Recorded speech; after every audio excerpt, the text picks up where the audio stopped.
তোমাদের বানানো লেখাপড়া তোমরা পড়াও, এটা বলেন। আল্লাহ তাআলা শর্ত লাগাই দিয়েছেন, সব পড়ার দ্বারা মানুষ মানুষ হবে না। আমি যে পড়ার কথা ওয়াসফের মধ্যে যে শর্ত লাগিয়েছি, পড়ার সাথে যদি ওই শর্ত না থাকে তাহলে পড়েও মানুষ আরো বেশি বর্বর হবে, লেখাপড়া কইরেও আরো বেশি জাহেল হবে, লেখাপড়া করেও গরিবের পেটের মধ্যে লাথি দিয়া সুইস ব্যাংক এবং ব্যাংক পাড়া বানাবে, লেখাপড়া কইরা যে যত বড় অফিসার হবে তত বড় ব্যাংকগুলো শোষণ করে মানুষকে দেউলিয়া বানায়া তারা ছাড়বে। এই জন্য শুধু পড়ার দ্বারা মানুষ হবে না। হাজার হাজার কোটি, হাজার হাজার ডলার বাংলাদেশ থেকে পাচার করছে, এটা কি মূর্খরা, রিক্সাওয়ালারা? আরে ভাই কথা বলেন না কেন? এটি কুলি মজুররা, ক্ষেতের মানুষ, দিন মজুররা, সবচেয়ে বড় শিক্ষিত যারা, সবচেয়ে বড় চোর তারা। তাহলে সমস্যাটা কোথায়? এত বড় শিক্ষিত হয়ে চোর হইল কেন? তাহলে শিক্ষিত হইয়া এত বড় জানোয়ার কেন হইল? শিক্ষিত হয়ে এত বড় চোর কেন হইল? শিক্ষিত হয়ে এত বড় ডাকাত কেন হইল?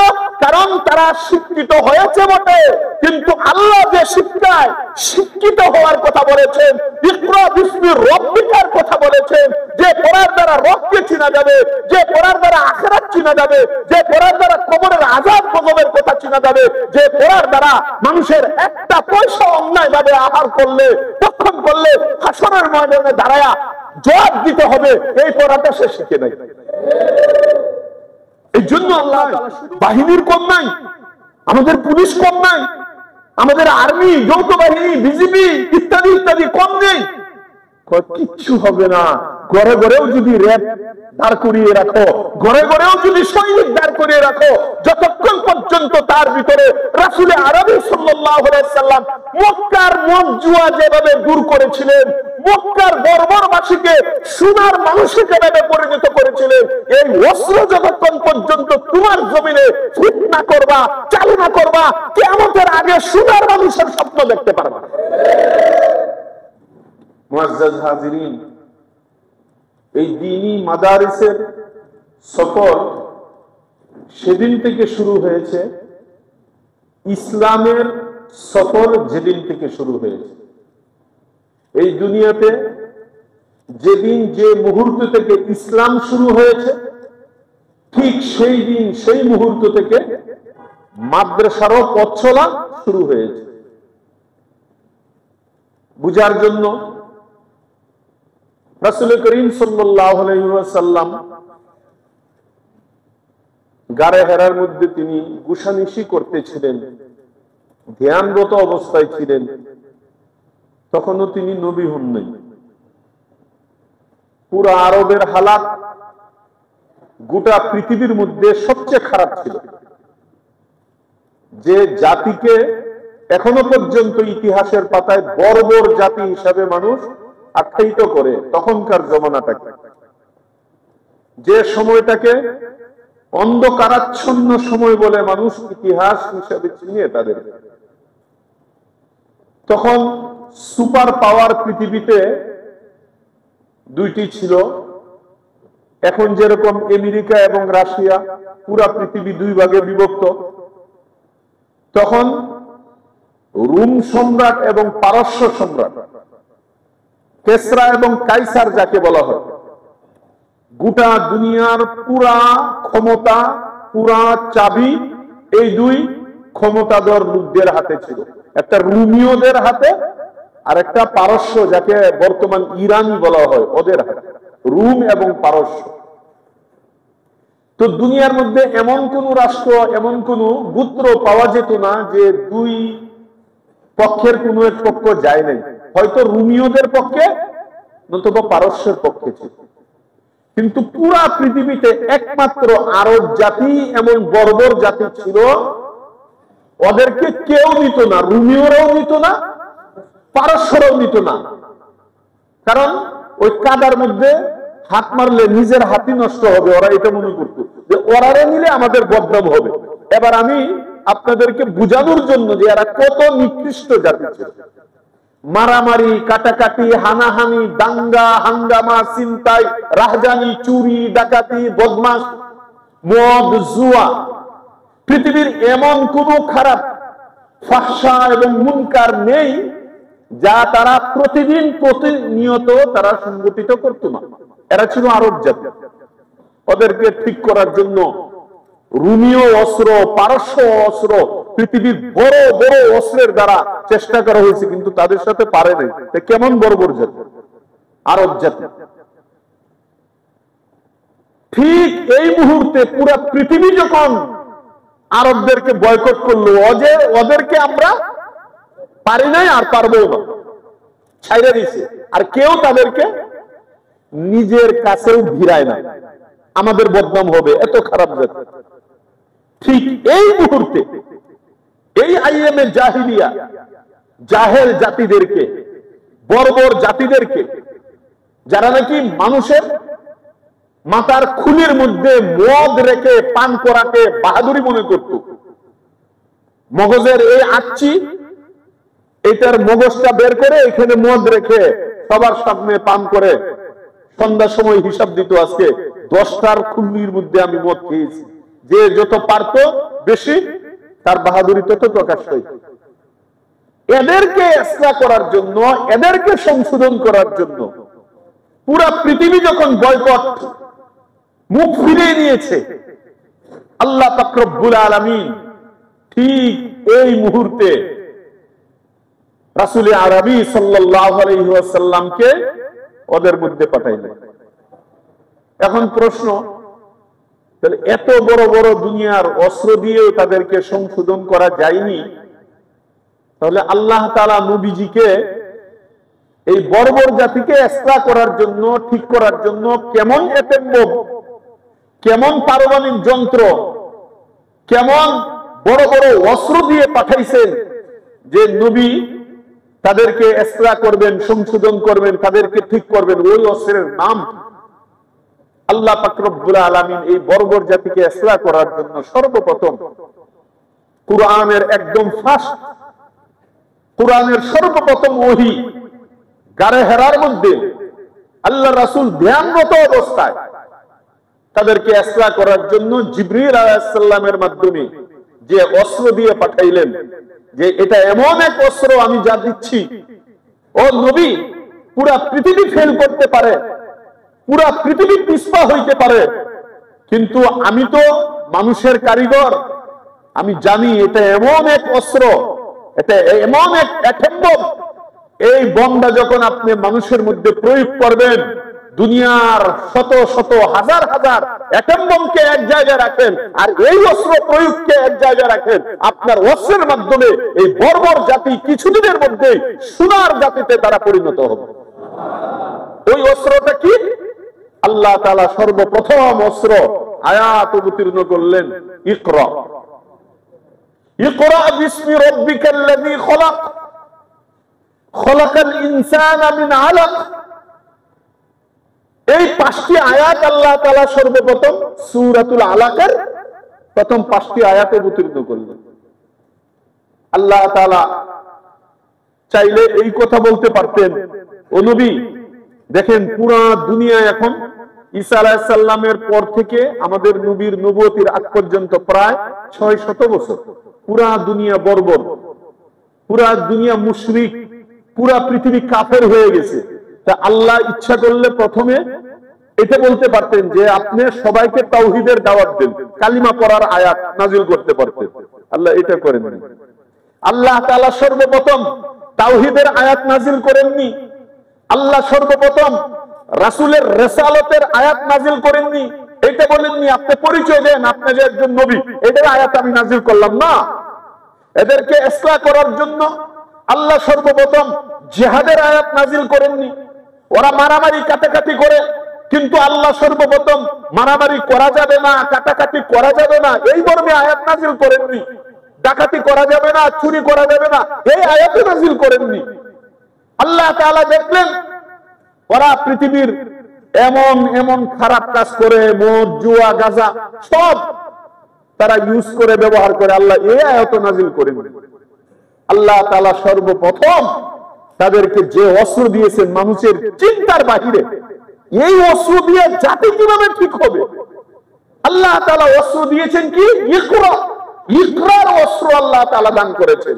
ইকরা অর্থ কি? ইয়া ও নবী আপনি ওদের মধ্যে পড়ার অস্ত্র চালু করে দিন, ওদের মধ্যে তালিম তাল্লুমের অস্ত্র চালু করে দিন, ওদের মধ্যে দিন শিকার অস্ত্র চালু করে দিন। আর এটা তো আমরা সকলেই জানি আল্লাহ পাক রব্বুল আলামিন এই ইকরা যে অস্ত্র আল্লাহ তাআলা তাদেরকে সংশোধন করার জন্য নবীজির উপরে নাজিল করে দিয়েছেন। আল্লাহ রাসূল সাল্লাল্লাহু আলাইহি সাল্লামের উপর সূরা আলাকের সর্বপ্রথম আয়াতের মধ্যে ইকরা বলেছেন, পড়ার কথা বলেছেন। এখানে খুব খেয়াল করেন, শুধু আল্লাহ তাআলা পড়ার কথা বলেননি, এটা বলেননি যে যা ইচ্ছা তা পড়ো, তোমাদের বানানো লেখাপড়া তোমরা পড়াও, এটা বলেননি। আল্লাহ তাআলা শর্ত লাগাই দিয়েছেন, সব পড়ার দ্বারা মানুষ মানুষ হবে না।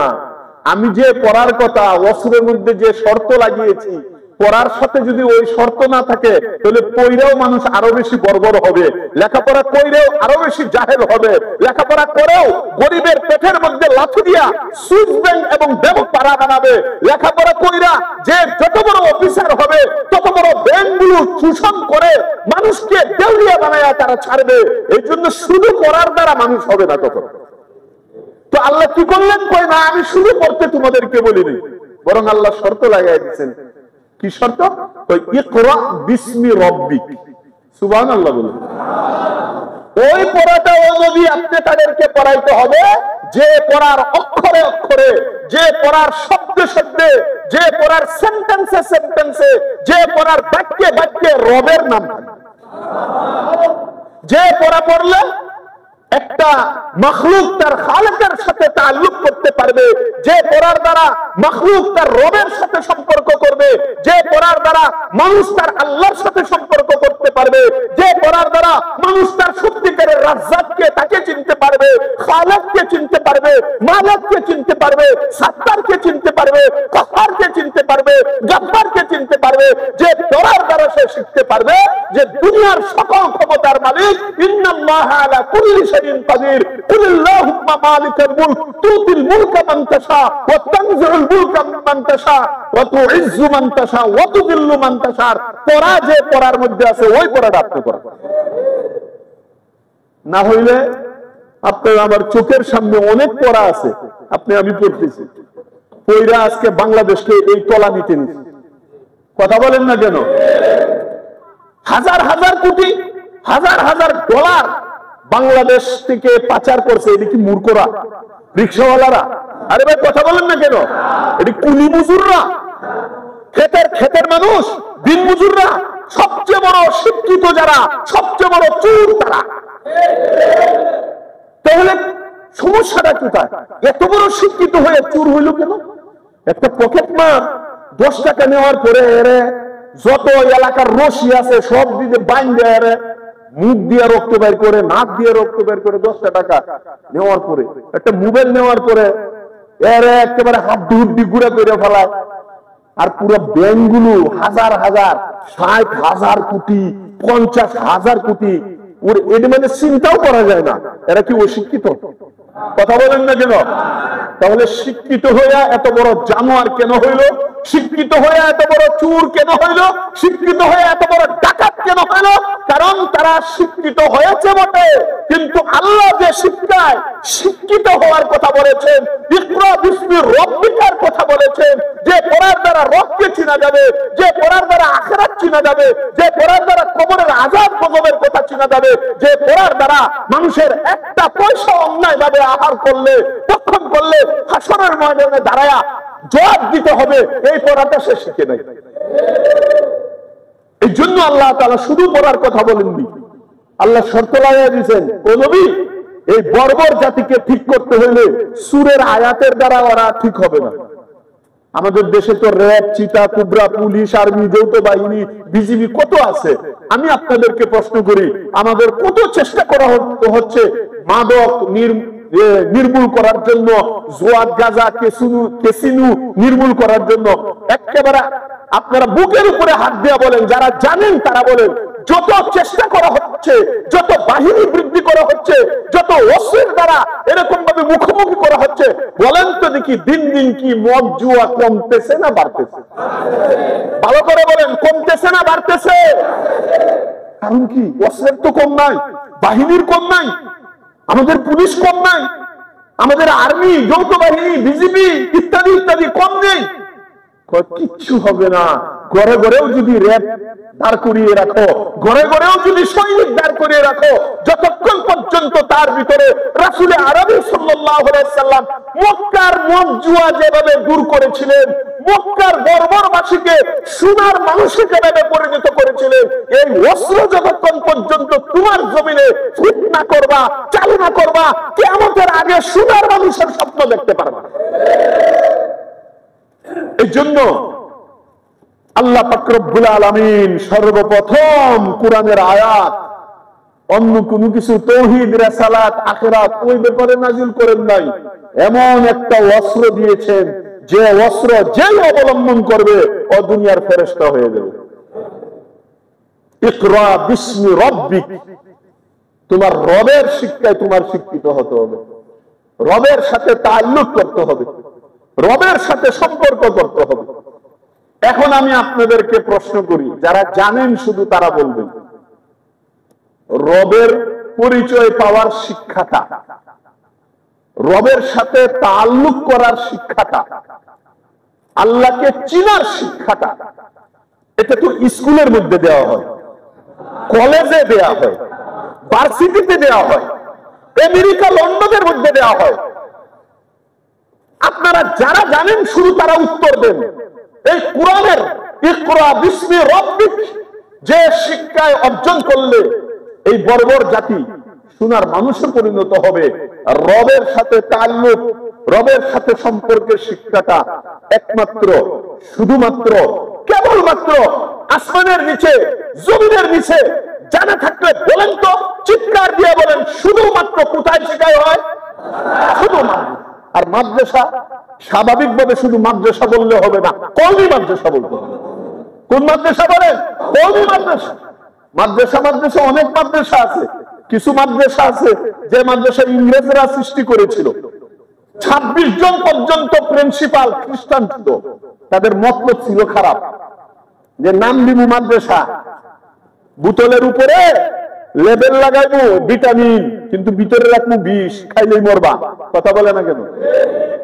মাদ্রাসা মাদ্রাসা অনেক মাদ্রাসা আছে, একমাত্র নিরেট মানুষের দরজে, মানুষের ঘরে ঘরে, মানুষের জানাজার সময়, মানুষের জন্মের সময়, মানুষের মৃত্যুর সময়, মানুষের বিবাহ সাথীর সময়, মানুষের দুঃখ দুর্দশার সময়, বন্যা কবলিত এলাকায় মানুষের যে কোনো দুর্দশার পাশে আপনাদের চোখের সামনে, সারা বিশ্বের সামনে সারা জাতি দেখতেছে, একমাত্র কোন মাদ্রাসার উলামায়ে কেরাম দাঁড়ায় বলেন তো?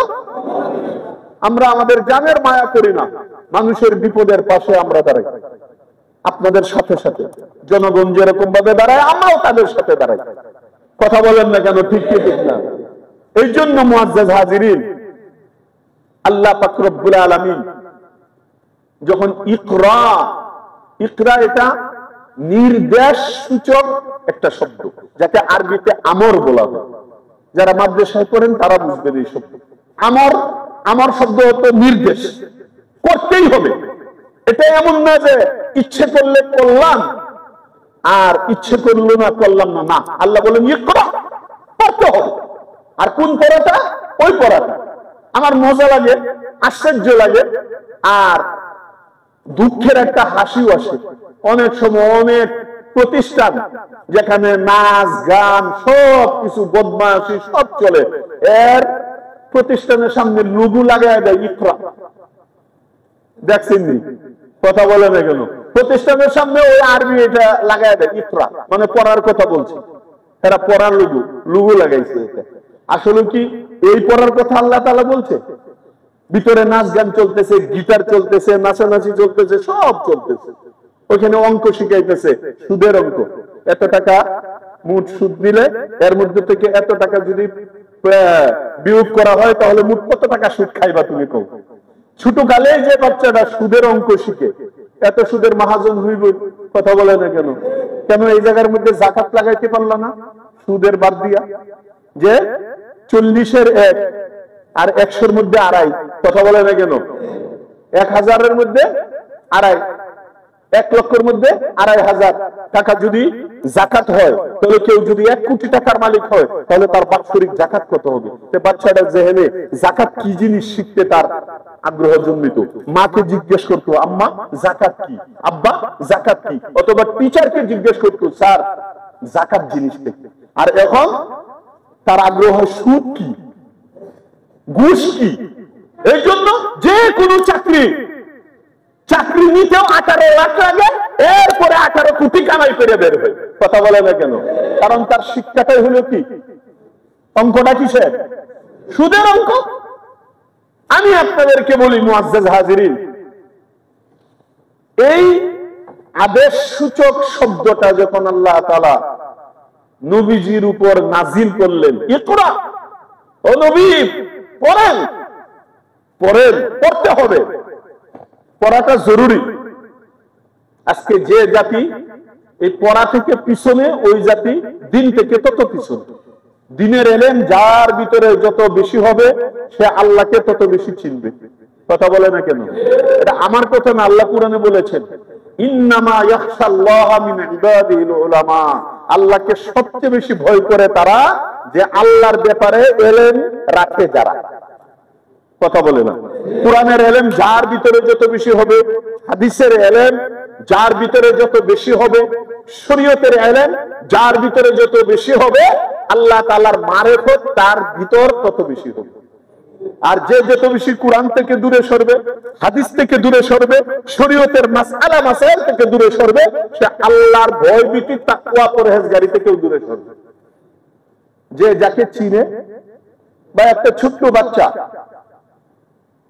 লাল নীল সাদা দুরা কাটা সাপ তার সামনে, সে তো খুশি, খেলনার একটা জিনিস পেয়েছে, সে ধরতে যাইতেছে, মা পিছন দিয়ে দেখে হায় হায় এমনি যাইতেছে সাপটাকে ধরতে, মা ছু মাইরে আইসা বাচ্চা ঠেঙ্গে ধরে টান দিয়ে নিয়ে দৌড়। আচ্ছা, দুইজনের মধ্যে বেষ্টনটা কি হইল? বাচ্চা কেন ধরতে চাইলো, আর মা কেন বাচ্চাকে ছু মেরে সিলের মতো টান দিয়ে পিছনে নিয়ে গেল? এটা মারেফতের কারণে, কথা বলে না কেন?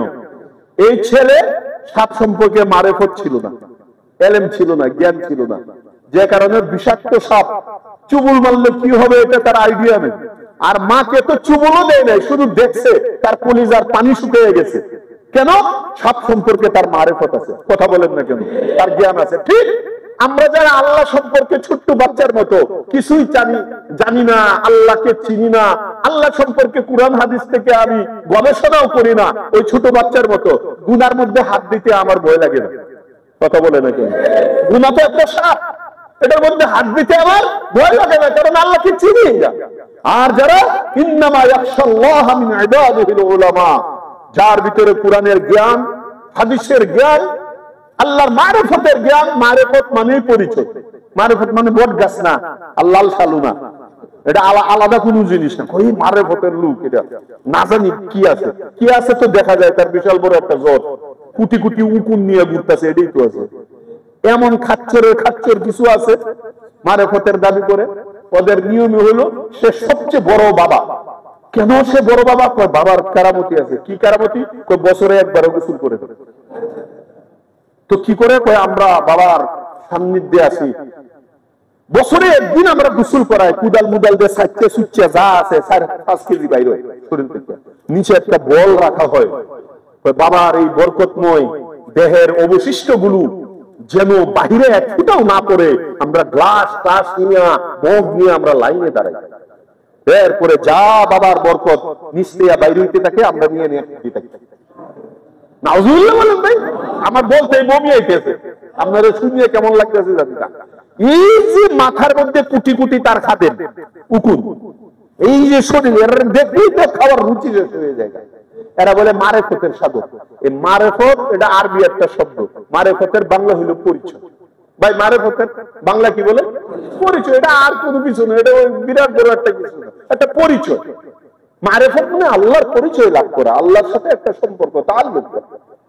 তো বলতেছিলাম যে আল্লাহ পাক রব্বুল আলামিন এই ইকরা পড়ার কথা যে নির্দেশ দিয়েছেন, পড়তে বলেছেন এবং এটা শিখতে বলেছেন। কেন বলেছেন? এই পড়ার দ্বারাই আল্লাহ পাক রব্বুল আলামিন এই জাতিকে এই অন্ধকার থেকে বের করেছেন। রাসূল আরবি সাল্লাল্লাহু আলাইহি ওয়াসাল্লামের উপর যখন ইকরা আল্লাহ হুকুম করলেন, হুকুম তো মানতেই হবে, আল্লাহর রাসূল দৌড় দিলেন।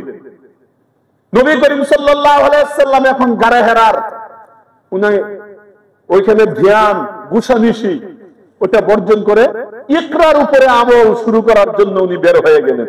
সর্বপ্রথম মক্কায় যায় দারুল আরকাম নামে জায়গার মধ্যে তিনি ইকরার উপরে আমল করার জন্য মাদ্রাসা করলেন।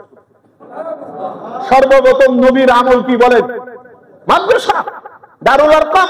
এই জন্য দেখবেন বিভিন্ন মাদ্রাসার নাম দারুল আরকাম আছে না নাই? দারুল আরকাম। আল্লাহ রাসূল সাল্লাল্লাহু আলাইহি ওয়াসাল্লাম এইখানে সাহাবায়ে কেরামকে এই ইকরার তালিম দেওয়া শুরু করলেন।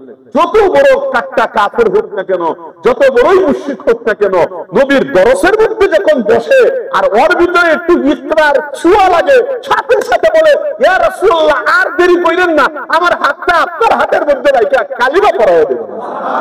কারণ এটা এমন এক অস্ত্র, এটা সত্যিকারে অস্ত্রের দ্বারা হইতো না, তলোয়ার দ্বারা ওকে আনা যাইতো না, ওর মদ গাজা আয়াতের দ্বারা শুধু হইতো না।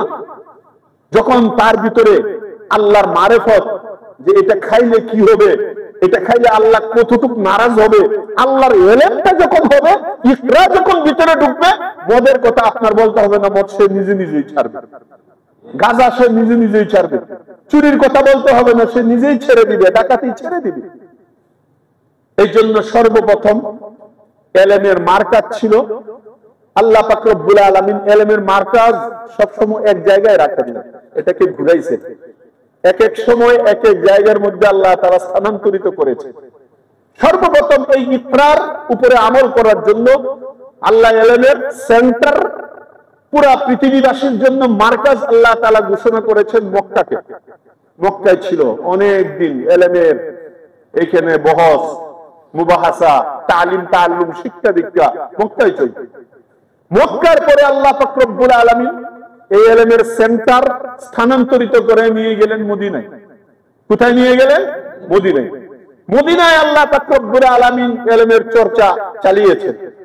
মদিনার পরে তৃতীয় নম্বরে মদিনা থেকে ইলমের সেন্টার স্থানান্তরিত করে আল্লাহ পাক রব্বুল আলামিন নিয়ে গেলেন কুফায়। কুফা থেকে আল্লাহ তাআলা স্থানান্তরিত করে ইলমের সেন্টার নিয়ে গেলেন বসরায়। বসরার পরে এই ইলমের সেন্টার স্থানান্তরিত করে নিয়ে গেলেন শামে, যেটাকে সিরিয়া বলা হয় এখন বর্তমানে। আর এই সিরিয়ার রাজধানী হলো দামেস্ক।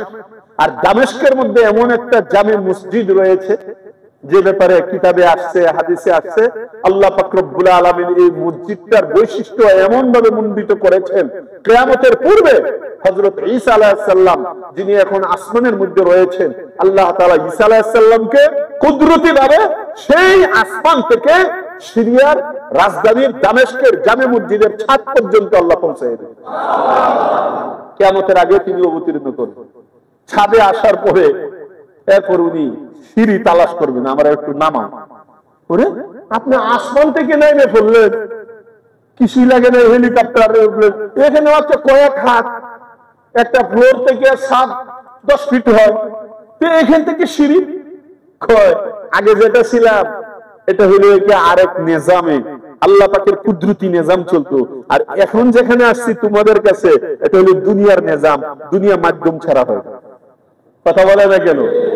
দুনিয়া যদি এমনি ঝাড়ফুঁক দ্বারা হয়ে যেত, তাহলে আল্লাহর রাসূল তো আর দাঁত শহীদ করতে হইতো না, উহুদের ময়দানে মাথা ফাটাইতে হইতো না, নবীর শরীর ক্ষত বিক্ষত করতে হইতো না, মদিনা থেকে খালি ফু দিতেন আর সব উড়িয়ে দিতেন। আল্লাহ কইলেন না, এটাই শিক্ষা। দুনিয়া হইল দারুল আসবাব। বলেন দুনিয়া কি? দারুল আসবাব। আল্লাহ কোন এক মাধ্যমে, আর মাধ্যম এই জন্য আল্লাহ দান করেছেন, এটা আপনাকে আমাকে পরীক্ষা করার জন্য, যে মাধ্যমটাকে পাওয়ারফুল মনে করো না মাধ্যমের ভিতরে আল্লাহ পাওয়ার দিয়ে তোমাকে কাজ করা এটা মনে করো, এটা বোঝার জন্য। এখানে একটা ইমানি পরীক্ষা। আসবাবের কোনো ক্ষমতা নাই, মাধ্যমের কোনো ক্ষমতা নাই, দুনিয়ার কোনো বস্তুর কোনো ক্ষমতা নাই, বরং এই বস্তুর মাধ্যমে আল্লাহ কাজ করেন। ওষুধের কোনো ক্ষমতা নাই। ভালোকারীকে আরে বলেন না, কে ভালো করে? আল্লাহ তাআলা ভালো করে। ডাক্তারের কোনো ক্ষমতা নাই। অসুখকে নিরাময় করেন কে? আল্লাহ তাআলা। উনি সমস্ত মুশকিল কুশা, হাজত রাওয়া, আল্লাহ পাক যত বিপদ আপদ আছে মুক্তি দানকারী একমাত্র আল্লাহ। কিন্তু এই যে ডাক্তার বলেন, ওষুধ বলেন, এই বলেন, সেই বলেন, এইগুলোকে রাখছে যে এইগুলোকে তোমার সামনে দিয়ে আমি পরীক্ষা করতে চাই। আলমে আরওয়াহ রূহ জগতে যে তুমি আমার সাথে সরাসরি বলেছিলা, আমি যখন প্রশ্ন করেছিলাম আলাস্তু বিরব্বিকুম, আমি কি তোমাদের সরাসরি প্রভু নই? আমি তোমার হত্যাকর্তা নই? আমি কি তোমার সব রোগ নিরাময়কারী নই? আমি তোমার রিজিক দাতা নই? আমি তোমাকে সব করনেওয়ালা নই? সেখানে তুমি ওয়াদা করেছিলা, বালা কেন নয়, অবশ্যই আপনি সবকিছু ডাইরেক্ট আপনি। আমার ওয়াদাটা তোমার দুনিয়াতে মনে থাকে কিনা, এই জন্য মাঝখানে ডাক্তার ঢুকিয়ে দিয়েছে। কথা বলে না কেন? এখন কি ডাক্তার রে আল্লাহ মানো, ওষুধকে আল্লাহ মানো, দুনিয়ার আসবাবপত্রকে রব মানো, দোকানকেই তোমার রিজিক মানো, তোমার চাকরিকে তুমি রিজিক মানো, তোমার ব্যবসাকে রিজিক মানো, না খিলানেওয়ালা পুলানেওয়ালা মুশকিল কুশা হাজত রাওয়া আমাকেই মানো। ওই আলমে আরওয়াহের ওয়াদাটা তুমি রক্ষা করতে পারো, এই জন্য আমি দুনিয়াতে পরীক্ষার জন্য আসবাব দিছি। আসবাবের ক্ষমতা নাই, কিন্তু আসবাব ছাড়াও আমি করবো না। কথা বুঝে না? দুনিয়া দারুল আসবাব, কিন্তু ভরসা করতে হবে। একজন সাহাবী উট নিয়ে আসছে, আয়েশা রাসূল করিম সাল্লাল্লাহু আলাইহি সাল্লামকে বলতে, ইয়া রাসূলুল্লাহ, উটটার রশি ছাইরে দিয়ে আল্লাহর উপরে তাওয়াক্কুল করে বসে থাকে। আল্লাহ রাসূল বলেন, এটার নাম তাওয়াক্কুল না। তাওয়াক্কুল হলো তোমার যত ক্ষমতা আছে উটের গলায় রশি লাগাও, তার লাগাম লাগাও, এরপরে গাছের গুড়ার সাথে টাইট করে বাঁধো, বাঁধার পরে রক্ষা করার জন্য আল্লাহর কাছে তাওয়াক্কুল করো। কথা কি বুঝাইতে পারছি? এই জন্য অনেকে অতি ভক্তি লোক আছে, একটু একটু 2 রাকাত নামাজ পড়া উপরের দিকে মাঝে মাঝে তাকায় জিবরাইল আইতেছে কিনা তার কাছে, মানে এত বড় আল্লাহর ওলি হয়ে গেছে। আবার শেষ সাথে তাকায় দেখে মেরাজ শরীফে কবে যাবে, মানে এত বড় বুজুর্গ হয়েছে। সুন্নতের উপরে কোনো বুজুর্গি নেই। কথা বলে না কেন? রাসূল করিম সাল্লাল্লাহু আলাইহি সাল্লামের আদর্শের উপরে কোনো আদর্শ নেই। নবীর রাস্তা ছাড়া, নবীর তাআল্লুক ছাড়া এবং নবী করিম সাল্লাল্লাহু আলাইহি সাল্লামের সুন্নাত ছাড়া যে বেশি বুঝবে, এটা শয়তানি। এটার নাম কি ভাই? শয়তানি। এর বেশি করা যাবে না। আল্লাহর রাসূল যতটুকু বলেছেন, মা আতাকুমুর রাসূলু ফাখুযুহু ওয়া মা নাহাকুম আনহু ফান্তাহু, রাসূল যতটুকু তোমাকে করতে বলেছেন এতটুকু করতে হবে, এর বেশি করলে এটা তোমার শয়তানি। সূর্য ওঠার সময় নামাজ পড়তে রাসূল না করছেন, এখন যদি বল না নামাজ পড়ো তো সওয়াবের কাজ, জান্নাতে যাওয়া যাবে, ওই সময় করতেছে, আপনি নামাজ পড়ে নামাজের কারণে জাহান্নামে যাবেন। আরে নামাজ পড়ে জাহান্নামে যাবেন কেন? ঈদের দিন সকালে, ঈদের নামাজের আগে নামাজ পড়া নিষেধ। কথা বলে না কেন? ঈদের দিন সকালে, ঈদের জমাতের আগে কোন নফল নামাজ পড়া নিষেধ। তখন আপনি যদি বলেন না না না নামাজ পড়লে কত সওয়াব, এক একটা সিজদা দুনিয়া এবং আখিরাতের চেয়ে বেশি দামি, আমি নামাজ পড়বো, আপনি এই দিন নামাজ পড়ে জাহান্নামে যাবেন। কথা বুঝে নাই? আল্লাহর জিয়াফতের দিন, ঈদের দিন হলো আল্লাহর মেহমানদারির দিন। এখন আপনি বেশি বুজুর্গ সাজার জন্য এই দিনও রোজা রাখছেন, ঈদের দিন রোজা রাখছেন, আপনি রোজা রেখে জাহান্নামে যাবেন। জিলহজ মাসের 10 তারিখ হজ, আপনি বলেন না আমার তো একটু ব্যস্ততা আছে, আমি আগামী মাসে যাই হজটা করে নেব, আগামী মাসের 10 তারিখ যাবেন, আপনি হজ করে জাহান্নামে যাবেন। কথা বলে না কেন? তাহলে মূল জিনিসটা কোনটা? মূল জিনিস হলো মা আতাকুমুর রাসূলু ফাখুযু, রাসূল যেভাবে যা করতে বলেছে এক চুল পরিমাণ দর্শন করা যাবে না, বাড়ানো যাবে না, কমানো যাবে না। তো রাসূল করিম সাল্লাল্লাহু আলাইহি ওয়াসাল্লাম বলেছেন যে ঈসা আলাইহিস সালাম ওই মসজিদের ছাদে আসবেন, আয়েশা পরে সিঁড়ি তালাশ করবেন। তো কি ব্যাপার, আপনি সিঁড়ি তালাশ করতেছেন, আসমান থেকে আয়েশা করছেন, 500 বছরের রাস্তা, কিছুই লাগে না। উনি বললেন যে এটা দারুল আসবাব, মাধ্যম লাগে, এই জন্য পরে সিঁড়ি দিয়ে তিনি অবতীর্ণ করবেন। আমি বলতে চাচ্ছিলাম ইলমের মার্কাজ মক্কা থেকে মদিনায়, এরপরে মদিনা থেকে কুফায়, কুফা থেকে বসরায়, বসরা থেকে এই সিরিয়ায়, মনে আসেনি দামেস্কে, এরপরে এই দামেস্কে থেকে আল্লাহ পাক রব্বুল আলামিন আবার ইলমের মার্কাজ দিয়ে গেলেন মিশরে। কোথায় নিয়ে গেলেন? মিশর। মিশর থেকে আল্লাহ আবার বাগদাদ শরীফে নিয়ে আসেন। বাগদাদকে আল্লাহ এমন কবুল করেছিলেন কিসের জন্য? এই ইকরার চর্চার জন্য। আসল কথা কি ভুলে গেছেন নাকি? ইকরা সত্যিকারে উলুমে ইলাহি, আল্লাহর ওহীর ইলমটা মানুষকে দেওয়ার জন্য, শেখানোর জন্য আল্লাহ বাগদাদকে এমন কবুল করেছেন। অনেক লম্বা সময় পর্যন্ত বাগদাদ পুরো পৃথিবীবাসীর জন্য ইলমের সেন্টার ছিল, মার্কাজ ছিল। কতদিন পর্যন্ত? 1250 খ্রিস্টাব্দে পর্যন্ত। 1250 খ্রিস্টাব্দে পর্যন্ত বাগদাদ শরীফের মধ্যে সারা পৃথিবীর মানুষ যায় ওইখানে ইলমের পিপাসা মিটায়া একেবারে মন ভরে ইলম অর্জন করে পরে সে দেশে ফিরছে। কিন্তু 1250 খ্রিস্টাব্দের পর ভাগ্যের কি নির্মম পরিহাস, এক কালো অন্ধকার তাদের উপরে আইসা নাজিল হইল। হালাকু খানের নাম শুনছেন, জালেম। এই জালেম আইসা উলামা বিদ্বেষী ছিল, ও কুরআন বিদ্বেষী ছিল, হাদিস বিদ্বেষী ছিল, ও উলামায়ে কেরামের উপরে অত্যাচারের স্টিম রুলার চালু আরম্ভ করলো। হাজার হাজার লক্ষ লক্ষ উলামায়ে কেরামকে শহীদ করতে আরম্ভ করলো।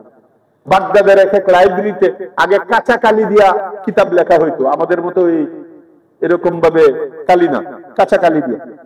তো এই কিতাবগুলো লক্ষ লক্ষ কোটি কোটি কিতাব ফুরাত নদীর মধ্যে নিয়ে তারা নিক্ষেপ করলো। ফুরাত নদীর সাদা পানিগুলো পুরা কিলোমিটারকে কিলোমিটার সব কালো হয়ে গেছে, সব কালো হয়ে গেছে। এরপরে এদের অত্যাচারের কারণে এত বড় একটা মার্কাজ বাগদাদ, এটা ছত্রভঙ্গ হয়ে গেছে। উলামায়ে কেরাম আর এখানে টিকা সম্ভব না। এর বৃহৎ যে যেখানে পারছে ছত্রভঙ্গ হয়ে যাওয়া আরম্ভ করলো। এর বৃহৎ একটা অংশ তারা দিল্লির মধ্যে আসতে আরম্ভ করলো, এই পাক ভারত উপমহাদেশে দিল্লি। সেই সুবাদে খাজা মঈনুদ্দিন চিশতি রহমতুল্লাহ আলাইহি এই ভারতে আগমন করেন। সেই সুবাদে আমাদের মুজাদ্দিদে আলফে সানি রহমতুল্লাহ আলাইহি ভারত আগমন করেন। সেই সুবাদে আমাদের ওলিউল্লাহ মুহাদ্দিসে দেহলভী রহমতুল্লাহ আলাইহি এই ভারত দিল্লির মধ্যে তারা আস্তে আস্তে ইলমের চর্চা শুরু করেন। এদের মাধ্যমে ইলমের চর্চা বিক্ষিপ্ত আকারে ব্যক্তিগতভাবে হতে হতে আস্তে আস্তে আস্তে আস্তে 1866 সনে, বলেন কত? 1866 সনে সাহারানপুর ডিস্ট্রিক্টে ইউপি উত্তর প্রদেশের দেওবন্দ নামক ছোট্ট একটা এলাকার মধ্যে কাসেম নানতুবি রহমতুল্লাহ আলাইহির মাধ্যমে আল্লাহ পাক রব্বুল আলামিন সেই তাদের ইলমের চর্চাটা একটা কেন্দ্রীয় ভাবে মার্কাজি হাইসিয়তে দারুল উলুম দেওবন্দের প্রতিষ্ঠা লগ্নের মাধ্যমে তারা এইখানে ইলমটাকে মুরকুজ করার জন্য, ইলমটাকে স্থায়ী করার জন্য একেবারে এসে যেন তারা ইলম অর্জন করতে পারে, এইখানে তারা কি করলেন? বসে গেলেন। সেখান থেকে ইলম শুরু হলো দারুল উলুম দেওবন্দ থেকে। আল্লাহ তাআলা যদি তৌফিক দান করেন এই দেওবন্দ প্রতিষ্ঠা, এখানে অনেক কথা আছে, সময় হয়ে গেছে গা। এরপরে ইনশাআল্লাহ পরের ইতিহাসটা আপনাদেরকে শোনাবো। এই জন্য আমরা সব সময় জেহেনে রাখবো যে আল্লাহ পাক রব্বুল আলামিনের মারিফত, আল্লাহ পাক রব্বুল আলামিনের পরিচয় অর্জন করতে হলে আপনাকে, আমাকে, আপনি এবং আমি এবং আপনার আমার সন্তানাদি, আপনার আমার পরিবারকে মানুষের মতো মানুষ বানাইতে হইলে আল্লাহর ইলম, ইলমে ইলাহির কোনো বিকল্প নেই। এই মেসেজটা আজকের জুমা থেকে নিয়ে নিন। দুনিয়ার যত বড় অক্সফোর্ড ইউনিভার্সিটিতে পড়েন না কেন, হার্ভার্ড ইউনিভার্সিটিতে পড়েন না কেন, এই সমস্ত দেশ তো ল্যাংড়া দেশ, উলঙ্গ দেশ, কথা বলে না কেন? আর মানুষেরা গর্ব করে আমার ছেলে এই অমুক জায়গায় পড়ে, আমার ছেলে তমুক জায়গায় পড়ে। তোমার ছেলে যে কি পড়ে এটি আমার জানা আছে, কথা বলে না কেন? এই বেটাগিরি দেখাইও না। তুমি বেটাগিরি দেখাইতে পারো আমার ছেলে কোরআনের হাফেজ হয়েছে, আমার ছেলে আলেম হয়েছে, আমার ছেলে হুজুর তাহাজ্জুদ পড়ে, আমার ছেলে দোয়া করলে চোখ দিয়ে পানি বের হয়। এটা তোমার জন্য স্থায়ী একটা জিনিস, যে জিনিসের কথা আল্লাহ রাসূল বলেছেন যে মানুষ ইজা মাতাল ইনসান ইনকাতা আনহু আমালুহু, মানুষ মারা যাওয়ার পরে তোমার অক্সফোর্ড ইউনিভার্সিটিও তোমার কাজে লাগবে না, হার্ভার্ড ইউনিভার্সিটিও কাজে লাগবে না, কলেজ বিশ্ববিদ্যালয় কাজে লাগবে না, দুনিয়ার চাকরি বাকরিও কাজে লাগবে না। তিনটে জিনিস শুধু তোমার কাজে লাগবে। কয়টি? বলেন বলেন, তাড়াতাড়ি বলেন। তিনটি জিনিস। ইল্লা মিন সাদাকাতিন জারিয়াতিন, সদকা জারিয়া যা তুমি করে গেছো, তোমার গাছ তুমি বপন কইরা যাও। তুমি সন্তানের আশায় বসে থাকো না যে আমি মারা যাবে সন্তান দান করবে। এই যে তুমি বুকে হাত দিয়া বলো তুমি তোমার বাবার জন্য কয় টাকা দান করো? মোটেই না। তোমার জন্য তোমার সন্তান দান করবে না, এটা মনে রেখো। এই জন্য তোমার যদি সম্ভব হয় একটু জায়গা স্থায়ী ভাবে কোন মসজিদ, কোন মাদ্রাসা, কোন এতিমখানার জন্য একদম কিয়ামত পর্যন্ত লিখে দিয়া দাও, এইটাই তোমার থাকবে। কথা বলে না কেন? এর জন্য সদকা জারিয়ার যত খাত আছে, সদকা জারিয়ার যত রাস্তা আছে, এর মধ্যে কোনো একটা যদি করো, কবরে যায় এইটাই পাইবা, আর আফসোস করতে থাকবা, আরে আমার ছেলের জন্য কোটি কোটি টাকার সম্পদ রাখাইছি, আর এই সম্পদ বেচে মদ খাইতেছে, নাচানাচি করে, মাইয়া নিয়ে ঘুরে, আর আল্লাহ ওর শাস্তি আমারেও দেয়। সন্তানের শাস্তি কিন্তু বাবাও পাবে, কারণ তুমি আরে মানুষ বানায় আসতে পারলা না কেন, এটা তোমার দায়িত্ব ছিল। কথা বলে না কেন? তুমি খালি বেড়াগিরি দেখাইতা, আমার ছেলে এই, আমার মেয়ে এই, তুমি ওই বেড়াগিরি দেখাও না যে আমার ছেলে আল্লাহওয়ালা, আমার মেয়ে আল্লাহওয়ালা, পর্দায় থাকে। কথা বলেন না কেন? এই জন্য 1 নম্বরে হলো সদকা জারিয়া, 2 নম্বরে হলো সাদাকাতিন জারিয়াতিন আও ইলমিন ইনতাফাউ বিহি, এমন ইলম রেখে গিয়েছো যে ইলমের দ্বারা মানুষ উপকৃত হয়, যে ইলমের দ্বারা মানুষ উপকৃত হয়। আপনি একটা হাফেজের জিম্মাদারি নিলেন, আপনি একটা এতিম বাচ্চার জিম্মাদারি, যে লেখাপড়া করতেছে, আপনার ছেলেকে পারলেন না, আপনার মেয়েকে পারলেন না, আল্লাহ একটা অপশন রাখছে, তাহলে তুমি আরেকজনের ছেলের জিম্মাদারি নিলে, তুমি কবরে থাইকা কিয়ামত পর্যন্ত এই ছেলে একদিন হাফেজ হবে, আলেম হবে, মুফতি হবে, মুহাদ্দিস হবে, বক্তা হবে, খতিব হবে, ইমাম হবে, সে যত নেকি পাহাড় পরিমাণ ডেলি নেকি অর্জন করবে, এর ভাগ আল্লাহ সমপরিমাণ তোমার কবরে আল্লাহ পাঠাইতে থাকবে। তো তুমি তোমার সন্তানের জন্য পারো নাই, তুমি আরেকজনের জিম্মাদারি নাও, একটা ছোট্ট বাচ্চার জিম্মাদারি নাও, যে হুজুর এর বোর্ডিং এর যা খানার খরচ লাগে আমি দিব, এর কোরআন শরীফ আমি কিনে দিব, ওর কিতাবটা আমি কিনবো, এর খাতা কলমের জিম্মাদারি আমি নিব, আল্লাহ খুশি হয়ে যাবে। এলেন আরেকটা হলো লাস্টে যেটা আসল কথা, আও ওয়ালাদিন সালিহিন ইয়াদুলাহু, নেক সন্তান যদি রেখে যাও, যে সন্তান তাহাজ্জুদ করে চোখ থেকে পানি ঝরায়া তোমার কবরের পাশে যায় তোমাকে মাফ করানোর জন্য আল্লাহর কাছে উকালতি করবে। তোমাকে যদি আখিরাতের উকিল বানায় যাইতে পারে তোমার বাবা, তাহলে সেই বাবা হলো আসল বাবা। আর না হলে কিন্তু আফসোসের কোনো শেষ থাকবে না। তুমি যদি সন্তানকে দিনদার না বানাও, তোমার মতো হতভাগা আর কেউ কবরে থাকবে না। এত পেরেশানি, এত পেরেশানি, তুমি খালি সাইরে বেমা কান্দে বাসি, হায় হায় করলাম তো কি, টাকাও খরচ করলাম, আবার পিঠাও খাইলাম। এর জন্য এখনো সময় আছে, যার সন্তান এখনো স্কুল কলেজে দিয়ে দিচ্ছেন, দ্বিতীয় রাস্তা হলো ওদেরকে তাবলিগে পাঠান, 3 দিনের জন্য পাঠান, 1 দিনের জন্য পাঠান। যারা কোরআন পড়তে পারে না ওদেরকে কোরআন শিখান। অনেকে না হুজুর ছোটকালে একটা খতম দিছে, এটা কি সার্টিফিকেটের নাম কোরআন শরীফ? আমার মাইয়া ছোটকালে একটা খতম দেয়া লাগছে, মানে বিয়ার মধ্যে কই তুইব কোরআন শরীফ কি বিয়ার সার্টিফিকেট নাকি? কোরআন শরীফ হইল প্রতিদিন প্রতিনিয়ত, এটা আল্লাহর কালাম, আল্লাহর সাথে আমি কথা বলতেছি, বরকতের নিয়তে, রহমতের নিয়তে প্রতিদিন পড়ার নাম, তেলাওয়াত করার নাম হইল কোরআন। এটা সার্টিফিকেটের নাম না, এর অর্থ শিখান। এই জন্য আর ওই যে ছোটকালে যে মাসাসির কাছে পড়ছে একটাও শুদ্ধ না। আপনারা যে আমাদের কাছে খালি গালগপ্প করেন, আমার ছেলে পারে, আমার মেয়ে পারে, কি পারে আনেন আমাদের সামনে, আনেন, একটা লাইনও তো পড়তে পারবে না, এক আয়াতের মধ্যে 32টা ভুল হলো। এই জন্য ভালো একটা কারি সাহেবের কাছে, ভালো একজন ইমাম সাহেবের কাছে, ভালো একজন যে জানেওয়ালা, কোরআনের ব্যাপারে পাণ্ডিত্য অর্জন করেছে, এমন একজনের কাছে আপনার ছেলেকে, আর একটা পর্দানশীল মহিলার কাছে আপনার মেয়েকে পড়ান, আপনার বিবিকে পড়ান, আপনিও পড়েন, যদি জানে বাঁচতে চান। কথা কি বুঝে আসছেন? এইটাই হলো ইকরা বিসমি রাব্বিকাল্লাযী খালাক, ওই এলেম এইটা যে এলেমের দ্বারা রব চিনা যায়। আল্লাহ তাআলা আমাদেরকে সত্যিকারের কুরআন হাদিসের ইলম অর্জন করে তার উপরে আমল করার তৌফিক দান করেন, বলেন আমিন। ওয়া আখিরু দাওয়ানা।